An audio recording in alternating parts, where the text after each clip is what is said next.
Open space, the final frontier. These are the explorations of scientists, sociologists, and AI technologists at Maynooth University. Our mission, to create autonomous drones, air traffic flight management, and seek out new solutions for our civilization. To boldly go where no drone has gone before. Experienced knowledge set free at our open days, November 23rd and 24th. Maynooth University. No bounds. Welcome into the Sportsmemo NFL opening line report with Teddy Covers and myself, Drew Martin. I'm stepping in for Kelly in Vegas. Normally does this with Teddy on Mondays. Get you on the right side of the line moves here in the NFL. An important podcast, one of the most important we do here at Sportsmemo. And getting called into the bullpen. Hopefully don't take too much away from the show. But the expert handicapper for the podcast, the mainstay, Mr. Covers, Teddy Covers. Welcome into the podcast. How you feeling today, buddy? I'm feeling all right for a Monday morning. Drew, how about yourself? I'm feeling good. Probably not as good as you, though. Look, Teddy, let me just throw out a couple records here, man. 68% NFL year to date. And I'll tell you one record that really jumped off the board at me. 3+ years in the NFL, you're 160 and 114. That's 58%. 3+ years going in the NFL. Hats off to you, buddy. You're doing something right. Hopefully you'll teach the listeners and myself a little bit of betting the NFL here. Well, I appreciate the kudos, Drew, but look, the NFL is not easy. It's never going to be easy. And how do you beat it? You work. It's been a good run since the start of 2015, where I'm at 58% for the NFL. But this season's been great. I mean, the sides in particular. I'm at 78% for the season on sides, and we're well into November now. So that's certainly a good sign. But the NBA's been really good. The college football's been profitable. The big tickets have been great. 67% with the 10 stars over the last 3+ months. So it's been a real good run, and let's see if we can keep it rolling. Because all that, my friend, is rearview mirror. You know how it is on a Monday morning. It's not what have we done. It's what are we going to do. And obviously right now, it's time to delve into what we're going to look at for the NFL this coming week. Yeah, Teddy, you touched on it. 79% in the NBA year to date. And I don't know what's wrong with your college football, Teddy. Only 57% there, man. I'm actually frustrated. I feel like I've left some stuff on the table in college football. But we won this last week. We won the big play this last week, nice and easy, with Michigan State over Maryland. So, I wouldn't be surprised if we see a little college football run in November. I put the time in. I put the work in, and I'm not going to complain about it. But I feel like there's definitely money to be made down the stretch in college football. Yeah, I say that totally tongue-in-cheek, man. 57% college football year-to-date. Nothing to shake your head out. And, guys, we got a special here for the NFL Opening Line Report podcast. 3 months all-access. That's the 90-day all-access with Teddy Covers. Normally $975. We're selling it right now for $549 on sportsmemo.com. That's less than $6 a day. And Teddy and I were just going over this right before we got on. It goes through February 5th, and guess what's on February 3rd? That's the Super Bowl. So this gets you all the way through the Super Bowl. NFL, college football, NBA, throw in college basketball as well, all for under $6 a day. You'll get Teddy's Super Bowl props package, all that stuff for just $549. The coupon code is TeddySave. That's Teddy's name with the word save behind it, no spaces when you're checking out. And it's a great deal there. 90-day all access with Teddy Covers. Coupon code TeddySave. Teddy, let's get into the NFL opening line report. But first, let's talk tonight's Monday night football game. Tennessee, Dallas, total of 40, and we got a let's see, 4.5 or 5 out there. Not sure if you're on this game, but do you have any quick thoughts about it? I'm not on the game tonight. I had a slight lean towards Tennessee plus the points, in large part because I don't trust Dallas to lay more than a field goal. I know the Cowboys are 3-0 straight up at home this year, but I also know this offense has not clicked at any point this season, and defensively, Tennessee is rock solid. Offensively, where the Titans have struggled, and that certainly concerns me tonight. Number 30 in total offense, number 31 in points scored. It'll be the first game that Marcus Mariota is playing without the glove. He's saying that his elbow is fine, that he can finally feel his arm after 2 months of dealing with the injury. But I certainly think that Tennessee can bang with Dallas in the trenches, but if the Titans fall behind, that passing game is not capable of rallying back. So with total sitting at 40, both of these teams are better defensively than offensively, at least early on. I'm not excited about betting under 40. I'll put it that way. But at the same time, to get this game up and over the total, you're going to need some big plays. You got a chance for the big plays here. I'd rather have over than under tonight. But again, it's not a game that I have placed a wager on yet.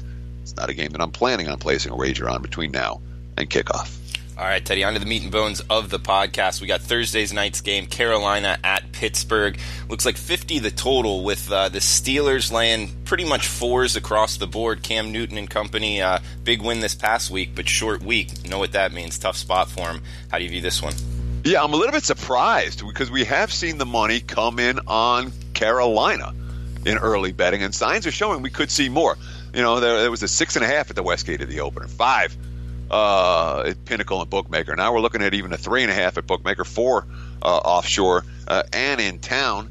Of course, as we do every week here on the opening line report, I like to give the look-ahead line last week from the Westgate Superbook, as well as my own powering number. Look-ahead line, Steelers 6.5. My powering number, Steelers only 4. And the market's going with the PR number, not the LA number. Look ahead versus power rating. And there's been a lot to like about Carolina over the course of the last month. And a lot I like about Pittsburgh, a defense that hasn't given up more than 21 since September. Of course, the teams that travel on Thursday night tend to have a rough go of it, as long as they're not traveling across the bay, like we saw last week with San Fran and Oakland. But bottom line, or even wasn't that a home game for the Niners? Yeah. The bottom line here is that we've seen Panthers money. I don't think we're going to see more of it. I would be surprised if there isn't at least some Steelers money before kickoff, but maybe not a lot. I think 4 looks like the prevailing number moving forward. Teddy, let's move on to Sunday's card. We got the early kicks here. AFC East battle. Buffalo at the New York Jets. Looks like 36.5 or 37 the total, with 7.5s mostly in the marketplace, with the Jets laying that at home. Yeah, look-ahead line was 7. My powering number is 6.5. The market's opened 8, and now down to 7.5. And I feel like this is a betting alert game. If you like the Bills, I don't think the 7.5s are going to hold. They might, but let's put it this way: it's not going back up. If you like the Bills, bet them now. Plus the hook off the touchdown. And obviously, if you like the Bills, you're taking a leap of faith in Buffalo. From a statistical standpoint, and you've seen the early money come on the Bills. The Bills stats are fine in the 41-9 loss against the Bears, but the Bears didn't have to put up big stats in that ball game. It wasn't like the Bills' defense was awful. Their offense was what it is. Of course, the Jets just played a game in which they allowed 7 first downs at Miami. That defense was dominant in that ball game. And the Jets lost by a touchdown. Rough game for Sam Darnold. Although I like the quotes out of the Jets locker room after the game, and they did get both Enunwa and Robbie Anderson back for Sam Darnold to throw to.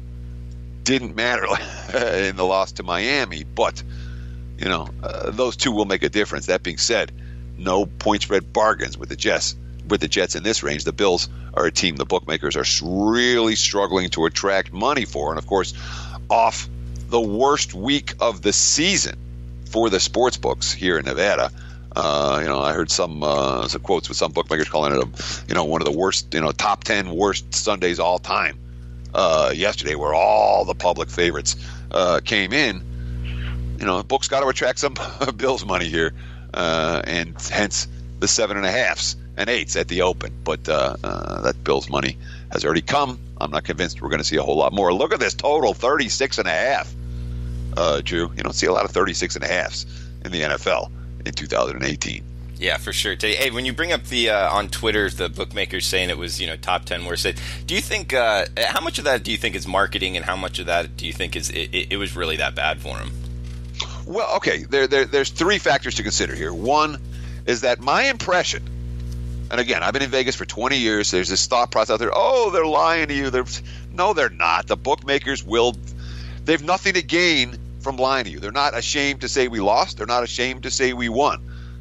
And when you have 8 different bookmakers, you read the Purdom article, 8 different bookmakers. Oh yeah, we got our clocks cleaned. Yeah, it was the worst day of the year. Yeah, it was it's not like, what can the books gain from lying about it? Nothing. What? Yeah. I mean, you tell me. What is there something? What do they gain? I guess if they're all saying it, nothing. But maybe if one or two just kind of jump out there and say a big statement, you get some more retweets and your book's out there and linked to your book and stuff. So maybe it's a marketing piece for you. That's the only thing I can think of. I mean, in terms of like what difference that's going to make to the book's handle and hold the next week, none. The bookmakers, by and large, will tell you what happened.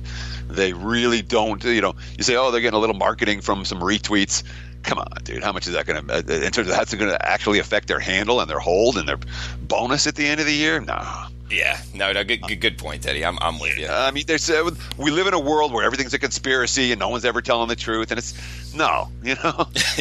I'm not buying that bullshit. A lot of it is bullshit. And that's, the bookmakers, there's nothing to gain. There's no upside for, let's lie and then tell about how we really got our clocks cleaned. No, the books had a bad day yesterday, a very bad day. Does that mean that did they give back all the money that they won in September? No. Jay Kornigate's quote was the best. Guess what? We'll still be open for business on Tuesday. That's a good way to put it from Jay.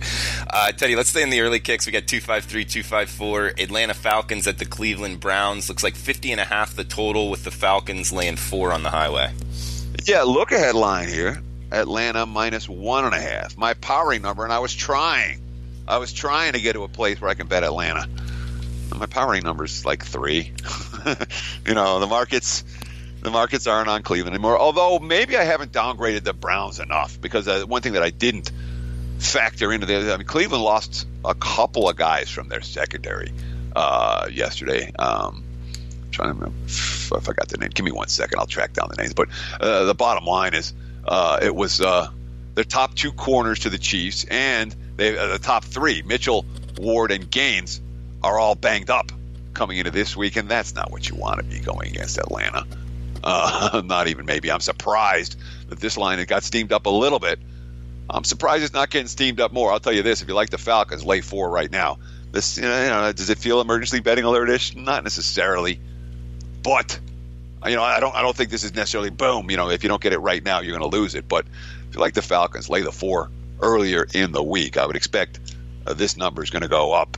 There's, Atlanta was 1-4, and now they're 4-4. And boy, that offense against the Redskins was not going to be stopped. It was efficient and effective from the opening kick, where they have 4 touchdowns their first 5 drives, and the only one that wasn't was kind of a weird interception on a play that the receiver was open and could have been a 5th touchdown.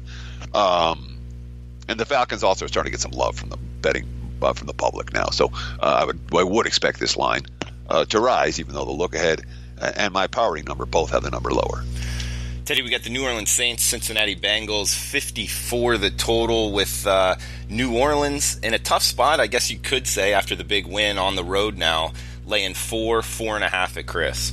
Yeah, and the markets tend to like the team that's been struggling off the bye and then back home again. And that's, the sharp money has come on Cincinnati here. Look headline was Saints minus 4.5. My powering number is Saints minus 5.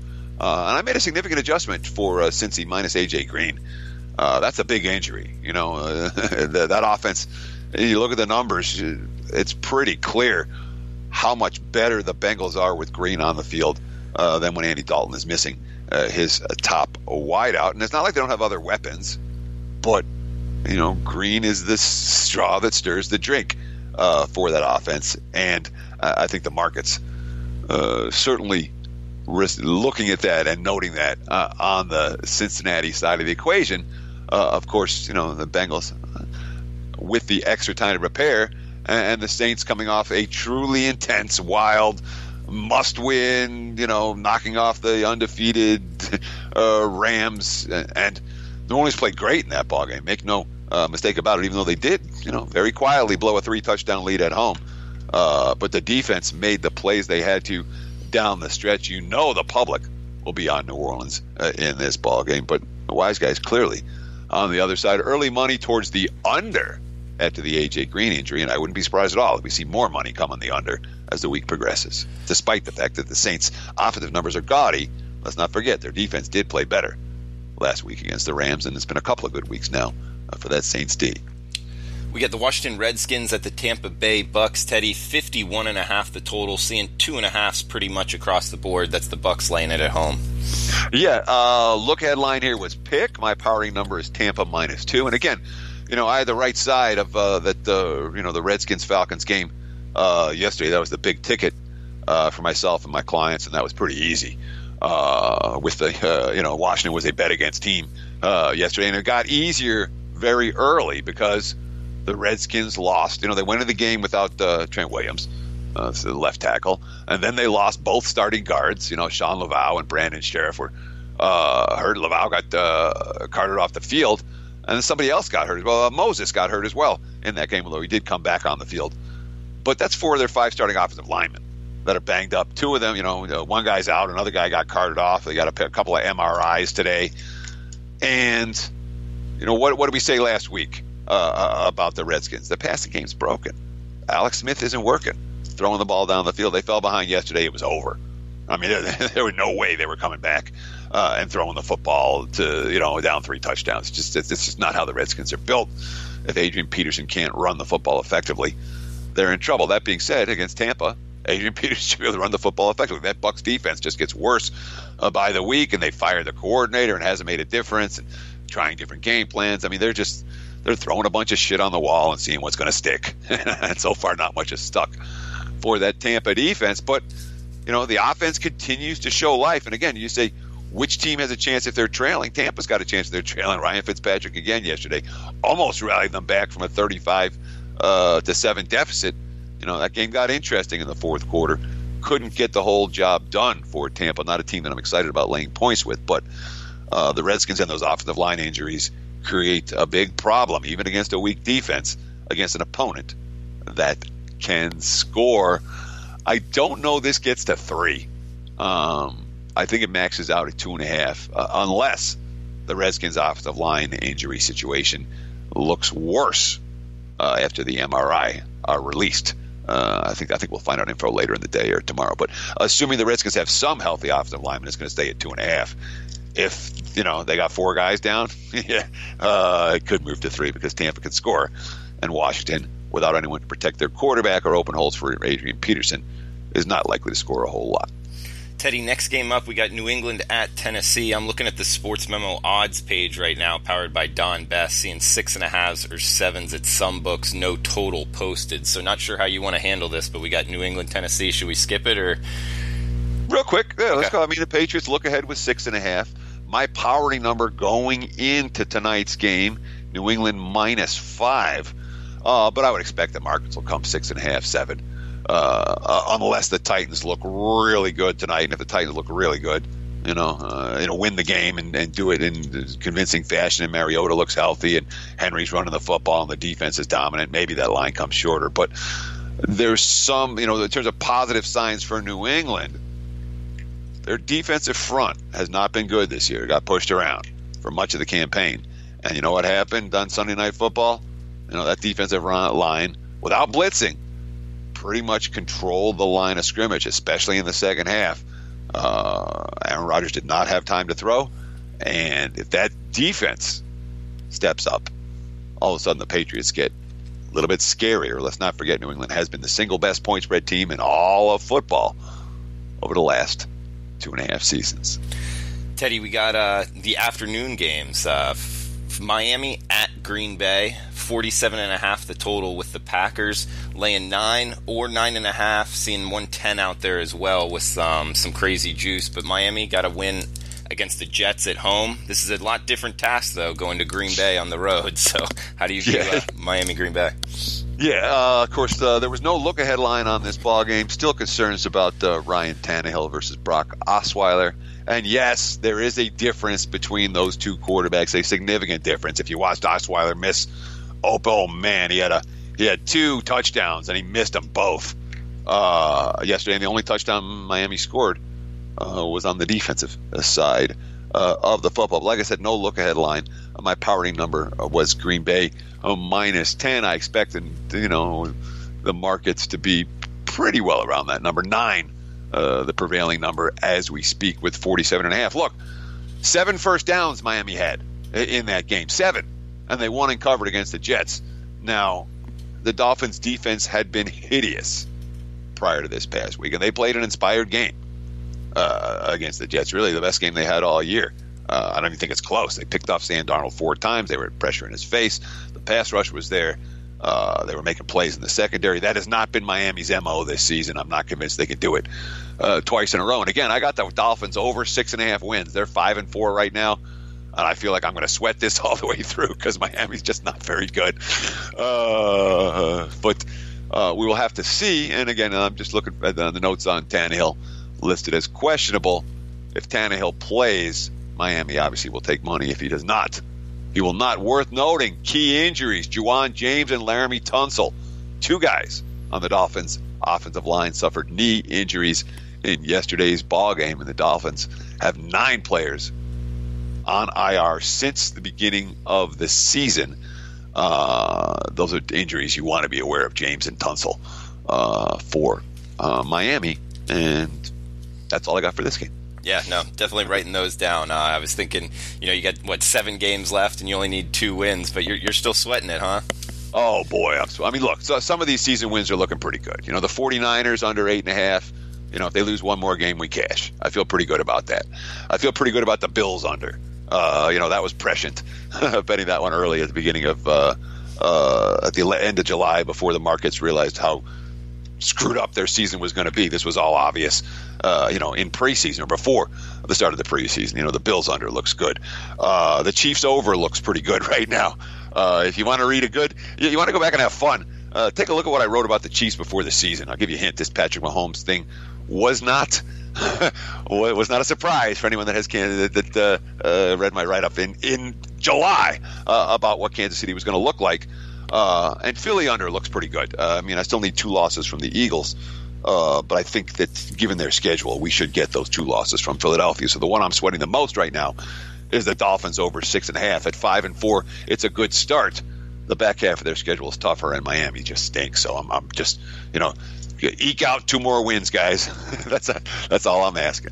Yeah, the NFL season win package you put out, Teddy, it's one of, if not the best in the business, man. Hats off to you. You've been doing well in that. Also, since the start of 2015, said at the beginning of the show, NFL record 160 and 114. That's 58% in the NFL over the last 3 years. And guys, the coupon code is TeddySave.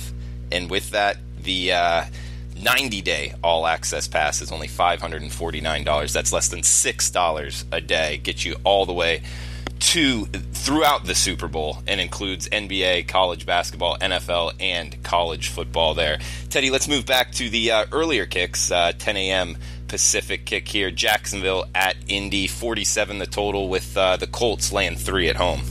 Look ahead line, Indy minus 1.5. My powering number, Indy minus 3.5. And the markets took out all the 3.5 last night. There were some out there. They're gone now, and they're saying watch out for the Jags. The Jags off a bye are going to be dangerous. Of course, both these teams coming off a bye, and they went in the bye in opposite directions. Jacksonville.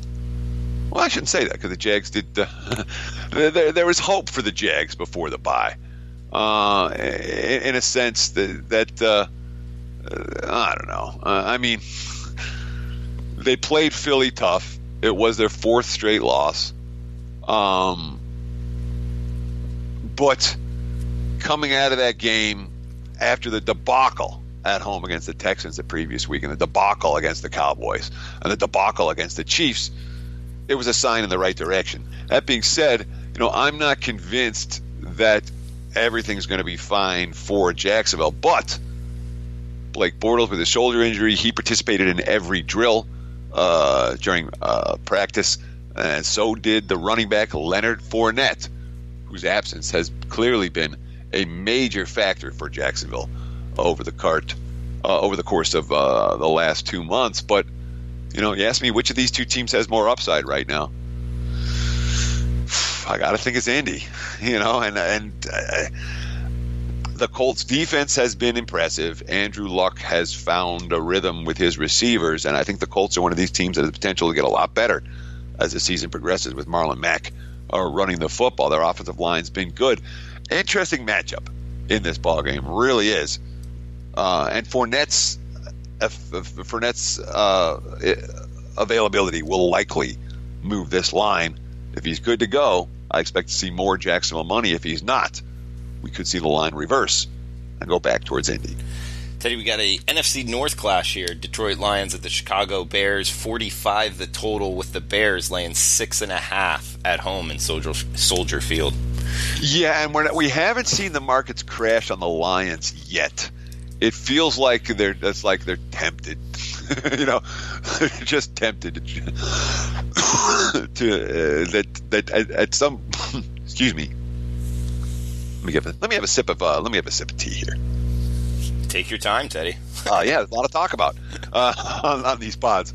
But it feels. I mean, the Lions have been annihilated in each of the last 2 weeks. And when you saw Seattle last week, you're like, all right, well, here are the Seahawks. They look good. And then no. I mean, there was nothing fraudulent about the Chargers' win over Seattle yesterday, which speaks volumes about how Seattle manhandled Detroit the previous week.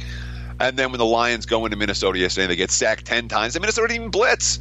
It was all front four, eating up the Lions' offensive line, and nothing for Kerryon Johnson on the ground. And now all of a sudden, Golden Tate's in Philadelphia.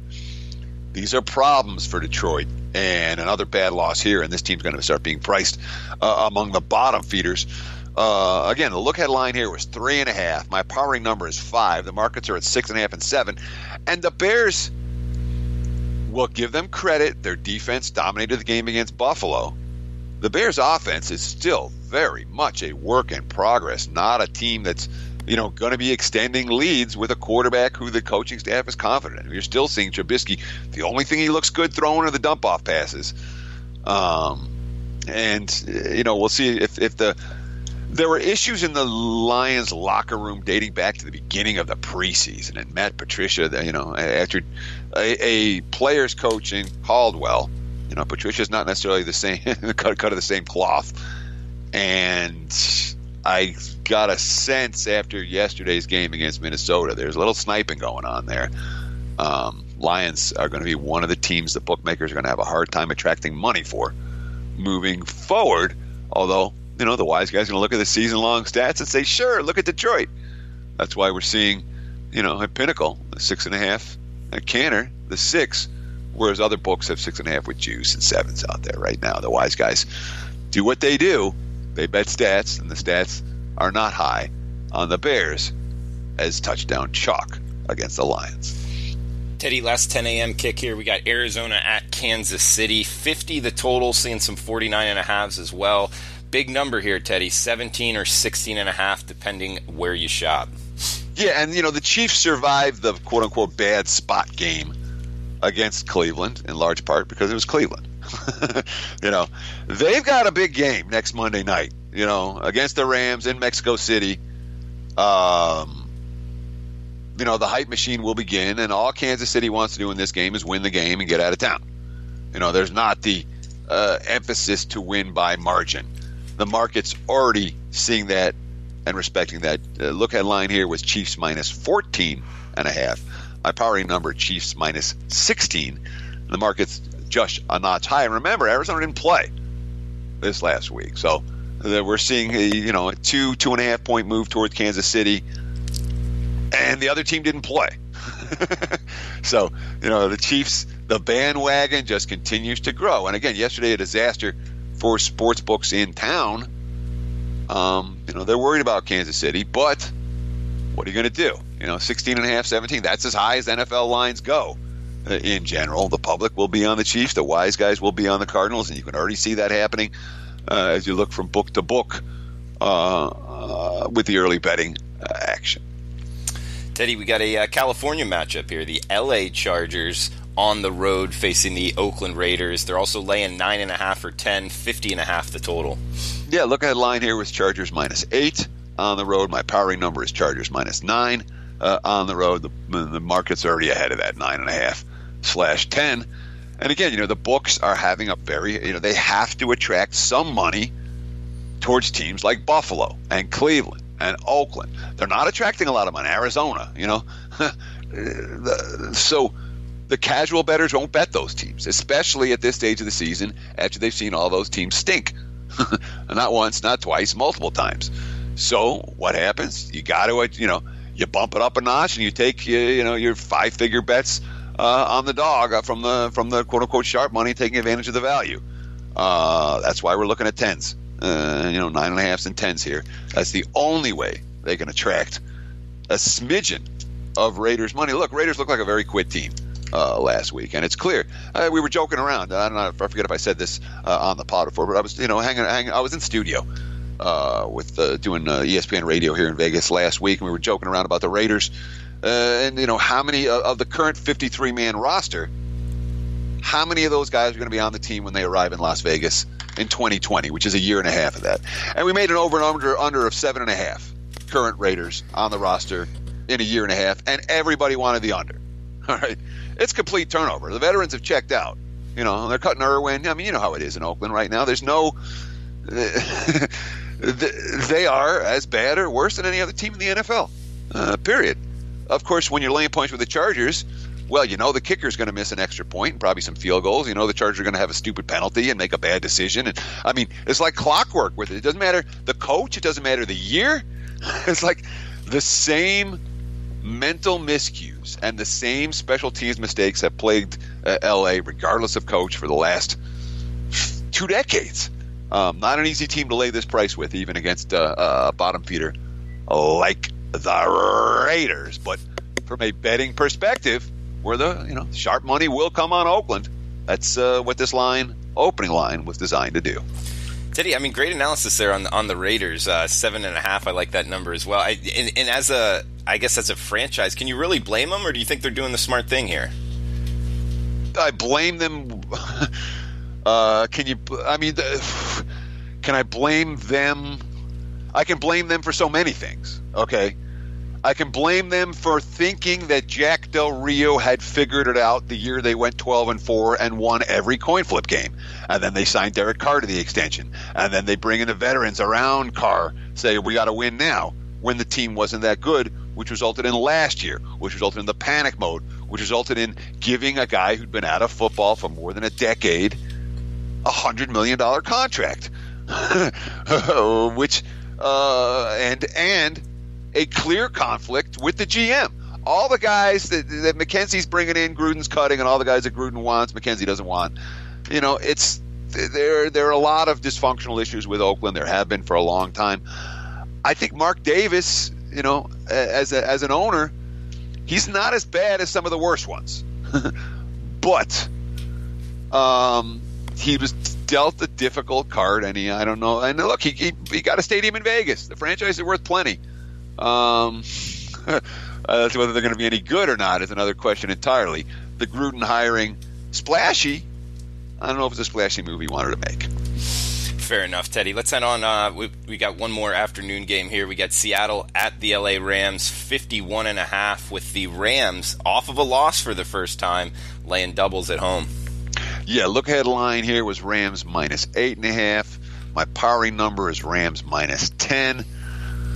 And that's where the market is right now. You realize this is the first time in his entire career, even when he was a rookie, that Russell Wilson's been a double-digit underdog. I didn't realize that, no. Yeah, that stood out to me. I mean, this is not a point spread range that we're used to seeing from Seattle. And, again, it's a divisional matchup at home, but the Rams also play Kansas City on Monday night in Mexico City next week. And they're coming off a huge game at New Orleans, a game in which, frankly, they look gassed by the fourth quarter of that contest. I worry about LA's mentality here. Awful loss. It wasn't like the Rams were going to go undefeated, and they know that.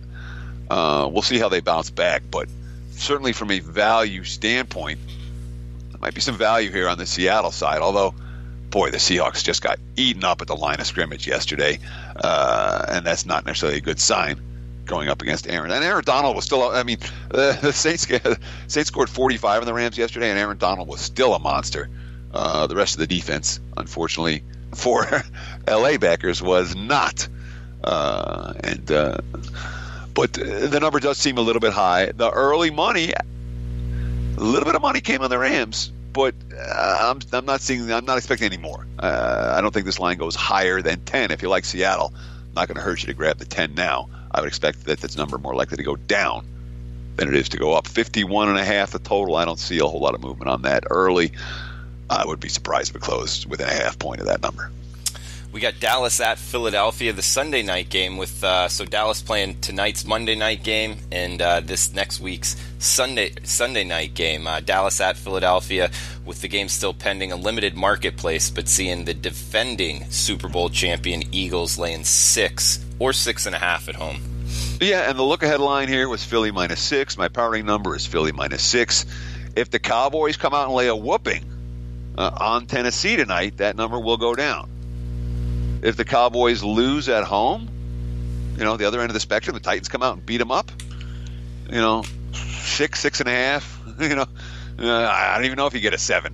You might get a 7 there. So I guess it's more likely to go down a little bit than to go up a little bit, but it's not a situation where I'm like, you got to run to the betting window. How the Cowboys look tonight is going to dramatically affect this number. It just doesn't feel like the way. And again, if Dallas wins, which as their favorite they're supposed to, is going to be 2 4-4 teams fighting perhaps for a share of first place, depending on what happens with the Redskins on Sunday as well. So a very meaningful divisional game for Dallas, who is 0-4 on the road this season. Guys, we got one game left. Remember the coupon code TEDDYSAVE at checkout to save over $400 on his 90-day all-access package, bringing it down to $549. You'll get every play, Teddy covers releases for under $6 a day. That carries you all the way throughout the Super Bowl. Get all of Teddy's props for the Super Bowl, which is a great package as well. And just a reminder, he's hot. 68% NFL year-to-date, 79% NBA year-to-date, 57% college football year-to-date, and my favorite, 160, 114. That's 58% in the NFL over the last 3+ years. That's since the start of the 2015 NFL season. So last game up here, Teddy, we got the Monday Nighter, New York Giants at the San Francisco 49ers, 43 the total, with the 49ers laying pretty much 3 across the board at home. Yeah, and just one brief note about the that offer. And I always tell you, don't buy plays, buy a package. This is a real, $6 a day for everything for the next 3 months that's a good deal. And again, I don't do anything in college hoops until after Thanksgiving. I'm not going to give you 40 plays in college hoops in November. Not going to happen, because I'm going to work the sports that I'm working and then add the new sport as college football starts to wind down. So just be aware of that coming in. But what is it, less than $550 for 3 months, including all of bowl season and all the NBA and all the college hoops post-Thanksgiving and obviously the Super Bowl and all of that. It's a good deal. I encourage you to take advantage of that offer right now. When it comes to next Monday night, the game that nobody is excited about, the 2-7 49ers against the 1-7 Giants. Look-ahead line here with San Fran -2. Powering numbers San Fran -3. That's where the markets are as well. Both teams with a little bit of extra time. The Giants are coming off the bye. They have ample extra time. San Fran coming off the Thursday night blowout over Oakland. They've got a couple of extra days. The question, of course, is Nick Mullins. That really is the handicap here. And from a point spread standpoint, it's like, what did we see? Do we believe it? And Mullins has been named the starter. I'm sorry, he's not. I'm looking at something old. Mullins questionable this week. Beathard questionable this week. So some of that, what we saw last week was Oakland. Was just the fact that it was Oakland. Some of that was a quarterback making some plays, and it'll be very interesting to see what the decision we see coming out of San Fran via Beathard or Mullins this week. I do think that either way, it's going to be hard to attract Giants money, even though the Giants did have the extra week to prepare. But the wise guys love that Giants statistical profile. This line's not going any higher than 3. I'll tell you that. It's not going to go to 3.5. The wise guys will be all over the G-men because G-men are this year's Browns, where they're betting them every week and losing every week. But, look at the stats. The stats are good. Giants stats are good. They're reasonable. Of course, half their offensive stats have come in garbage time. But the defensive stats are solid. Teddy, anything else you want to throw out there? Gosh, I mean, you know how it is right now, man. I mean, as you get into November and it ratchets up and there's a lot of stuff going on, don't let this stuff overwhelm you. Don't. No reason. And if you need some help, I'll be happy to do that. Me or any other guys at Sports Memo. There are a lot of guys right now in very, very good current form. Yeah, absolutely. Hot handicappers all over sportsmemo.com. Teddy leading the pack here. Already threw it out. 68% NFL year to date. Remember the coupon code, guys. Teddy save at checkout for the 90-day all access. Over $400 off. $549 total. Less than $6 a day. Get you all the way through the Super Bowl. Next Monday, Kelly in Vegas will likely be back on. If not, I'll be in off the bullpen. And for the Sports Memo podcast, we'll be back tomorrow with the NHL podcast, going over 4 or 5 games with Andrew McGinnis, and then back at it Wednesday with the college football Every Game on the Board podcast. So for Teddy Covers, I'm Drew Martin. Thanks for tuning in, guys. Open space, the final frontier. These are the explorations of scientists, sociologists, and AI technologists at Maynooth University. Our mission: to create autonomous drones, air traffic flight management, and seek out new solutions for our civilization. To boldly go where no drone has gone before. Experience knowledge set free at our open days, November 23rd and 24th. Maynooth University. No bounds.